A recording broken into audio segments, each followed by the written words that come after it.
نخل حيان علي مقبول خبير نخيل مصري. نخل حيان علي مقبول هو اسم مرتبط بالخبرة الواسعة في مجال زراعة النخيل وإنتاج التمور في مصر. يعتبر علي مقبول مرجعا للعديد من المزارعين والمهتمين بهذا المجال، حيث يقدم نصائح وإرشادات قيمة حول العناية بالنخيل وتحسين إنتاجيته.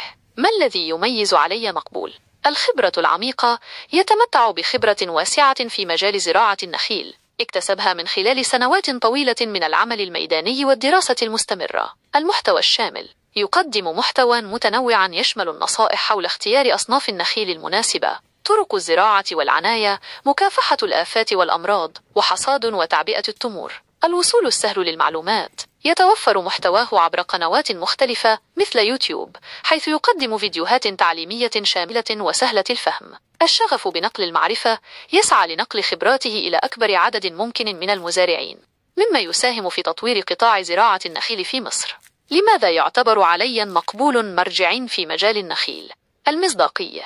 يتمتع بسمعة طيبة كمزارع خبير وموثوق به. اللغة البسيطة. يستخدم لغة واضحة ومبسطة تسهل فهم المعلومات حتى للمبتدئين. التفاعل مع الجمهور. يتفاعل مع متابعيه ويجيب على استفساراتهم، مما يزيد من ثقتهم به. أمثلة على المحتوى الذي يقدمه علي مقبول. فيديوهات تعليمية. يقدم فيديوهات تشرح بالتفصيل مراحل زراعة النخيل وطرق العناية به، وكيفية التعرف على الأمراض الشائعة وطرق مكافحتها. نصائح حول اختيار الأصناف.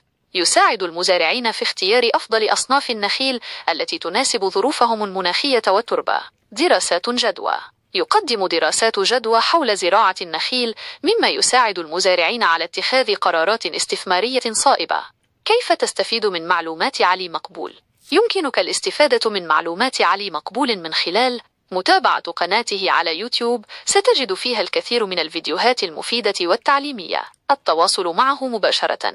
يمكنك التواصل معه عبر وسائل التواصل الاجتماعي لطرح أسئلتك واستفساراتك. حضور ورش العمل والندوات التي يشارك فيها ستتاح لك فرصة التعلم منه بشكل مباشر والتفاعل معه. ختاما، نخل حيان علي مقبول هو اسم لامع في مجال زراعة النخيل في مصر. إذا كنت مهتما بهذا المجال، فإنني أنصحك بمتابعة محتواه والاستفادة من خبراته الواسعة. ملاحظة: يمكن إضافة المزيد من الصور والفيديوهات لتوضيح المعلومات بشكل أفضل. هل لديك أي أسئلة أخرى حول علي مقبول أو زراعة النخيل؟